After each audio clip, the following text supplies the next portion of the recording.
Bonjour à tous, j'espère que vous allez excellemment bien. Aujourd'hui on se retrouve pour parler cyclisme, pour faire la présentation de la troisième étape de ce Tour de Catalogne. Encore un gros morceau pour cette journée avec 3 montées, une de première catégorie, 2 hors catégorie, donc ça va être très long. N'hésitez pas à vous abonner à la chaîne, à réagir dans les commentaires, à mettre un pouce bleu, à partager la vidéo sur les réseaux sociaux, notamment auprès de vos proches si vous pensez que ça peut les intéresser. Dans les commentaires, n'hésitez pas à me dire qui sont vos favoris aujourd'hui et votre grosse cote du jour. Quand vous vous abonnez à la chaîne, vous pouvez rajouter la petite cloche, comme ça vous êtes au courant des dernières vidéos qui sortent sur la chaîne. Juste après l'arrivée, aux alentours de 16h45, les shorts TikTok, juste après l'arrivée de cette étape du Tour de Catalogne, sachant qu'il y aura également aujourd'hui le Grand Prix de Panne Tour, je ne sais plus comment il s'appelait maintenant, la classique de Panne, aujourd'hui. Donc peut-être que la vidéo arrivera un petit peu plus tard si on est proche en termes d'arrivée pour ces deux épreuves. Et puis quand vous vous abonnez à la chaîne, vous pouvez rajouter la petite cloche. Super thanks. Si vous avez les moyens, surtout seulement si vous avez les moyens et que vous voulez soutenir mon travail sur YouTube. Et puis on commence tout de suite avec cette troisième étape du Tour de Catalogne. Étape pas évidente, parce qu'on a une étape montagneuse en fait. C'est une étape montagneuse, 4000 mètres de dénivelé positif, 3 cols, 2 qui s'enchaînent.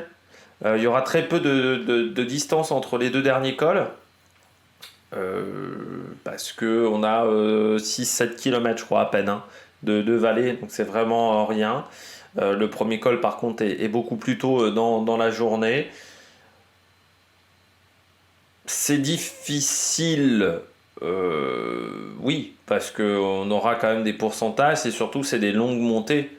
Donc c'est des montées qui vont être fatigantes sur cette journée. C'est-à-dire qu'on aura quand même 25 km d'un côté, je crois 18 ou 19 de l'autre. Alors la montée de 25 km, vous pouvez retirer 10 km de plat, mais sur la montée, la dernière, il n'y a pas de plat. C'est-à-dire je crois que c'est 18 km 800. Donc ça va être difficile. Il faudra bien gérer son effort. Ça sera ça l'objectif pour les coureurs, ça sera de bien gérer son effort parce qu'il ne faut pas se mettre dans le rouge. Surtout, on va être longtemps au-dessus de 1500 mètres d'altitude. Donc ça à prendre en compte. C'est-à-dire, encore une fois, les problèmes en termes d'oxygène. Il ne faut pas se mettre dans le rouge. Notamment dans le deuxième col, il y a toute une phase de plat où on est sur une sorte de plateau à 1500 mètres. Donc ça peut être pas évident à gérer. Et puis, comme d'habitude, faire attention aussi aux descentes en Catalogne. Parfois, on peut avoir des routes assez techniques. C'est pas le Pays Basque, mais il faut parfois faire attention. Et puis, il faudra voir comment les corps vont réagir, parce que hier, on a eu une étape avec 3500 mètres de dénivelé positif. Aujourd'hui, 4000 mètres de dénivelé positif. Il faudra voir comment les corps vont réagir. On est tôt dans l'année. Parfois, on n'a pas encore fait suffisamment de préparation bonne pour être prêt physiquement, je dirais, à enchaîner ces efforts de longue durée et ces montées qui sont longues. Donc il faudra faire attention de ce côté-là. Du côté des coureurs, on regarde tout de suite la présentation du parcours. Le parcours de l'étape numéro 3, on part de San Juan de les Abadeses, je pense que ça doit se dire à peu près comme ça, vers le port aîné, le Palar Sobirà. Donc ça sera 177 km de course avec 2 cols hors catégorie, un col de première catégorie au programme d'une journée où il y aura quand même 4000 mètres quasiment de dénivelé positif, ce qui n'est pas habituel au mois de mars. C'est, je crois, la première journée où on atteint ce dénivelé-là, avec surtout 3 enchaînements, enfin 3 gros cols et 2 grands cols qui s'enchaînent quasiment avec très peu de kilomètres de vallée. Vraiment, il y aura 5-6 km de vallée entre le port de Canto, le port aîné. Donc il va falloir enchaîner très difficilement cette étape. 177 km, début de journée vers Ripoll, et puis assez vite on arrive au port de Tozes, 4 km à 9,1 de moyenne, col de première catégorie au kilomètre 41,5, puisqu'en fait, bon là vous croyez 4 km 9,1, vous me dites c'est pas grand chose, oui, mais vous avez 7,6 km auparavant à 3,9 de moyenne, donc en fait c'est une longue montée qui va nous emmener jusqu'à 1775 mètres d'altitude, vous voyez en plus les 4 derniers kilomètres, eh bien il y a seulement 500 mètres à 5,8%, sinon on est toujours au-delà de 9%, quasiment c'est 8-9 sur la fin, mais voilà, on est toujours à 9, 9,4, voire 10,8% pendant 500 mètres, donc c'est très raide pendant ces 4 km. Et comme auparavant, il y aura eu quand même une dizaine de kilomètres de montée également avec pas mal de pentes, eh bien il faudra faire attention parce que ça va faire mal.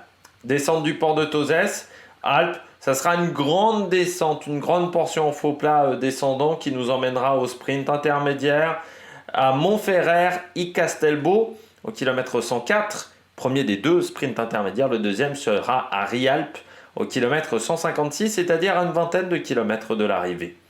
Deuxième montée du jour, le port de Canto, 25,5 km, 4,2%, col hors catégorie et surtout sommet, là encore, à 1717 mètres d'altitude.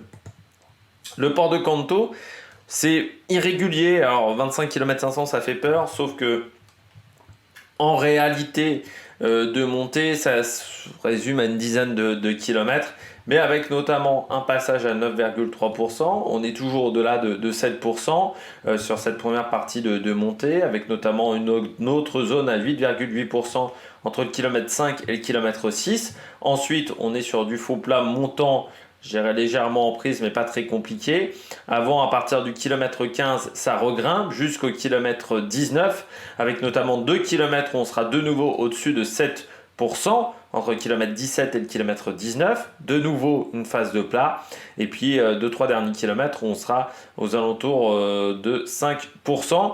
Faut quand même prendre en compte qu'à partir de là, c'est-à-dire à partir du moment où on est au kilomètre 18, c'est-à-dire que les 7 derniers kilomètres sont au-delà de 1500 mètres d'altitude.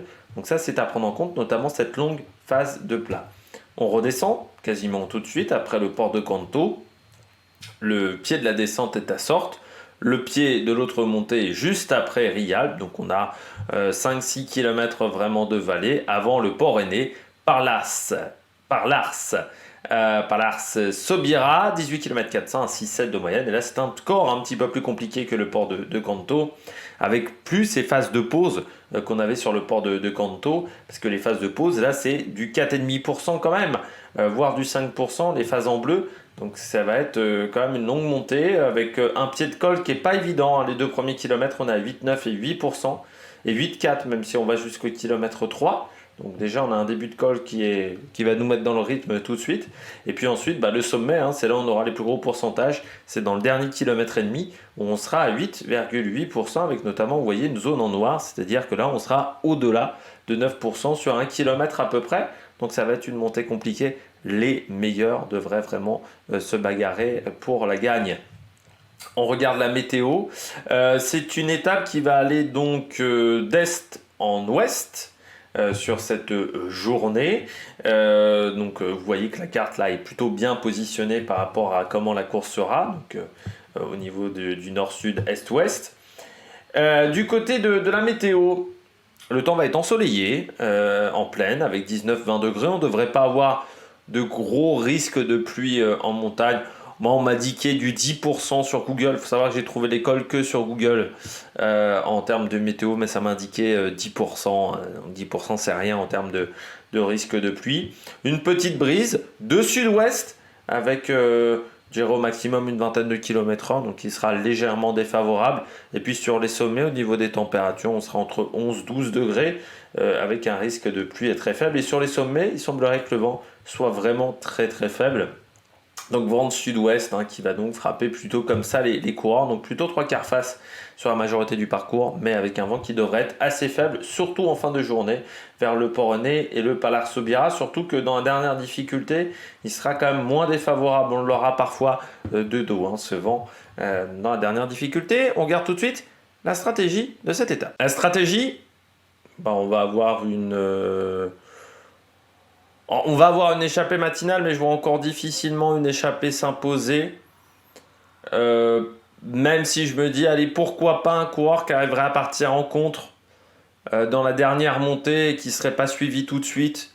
Vu que là, en plus, Pogacar a un petit peu d'avance au général, Bon, je ne sais pas s'il va commencer à gérer, mais peut-être qu'il va se dire, là hier j'ai fait un gros effort, aujourd'hui je vais peut-être un petit peu me calmer pour éviter de craquer et attendre plutôt la fin de semaine pour vraiment essayer d'augmenter mon avance au général.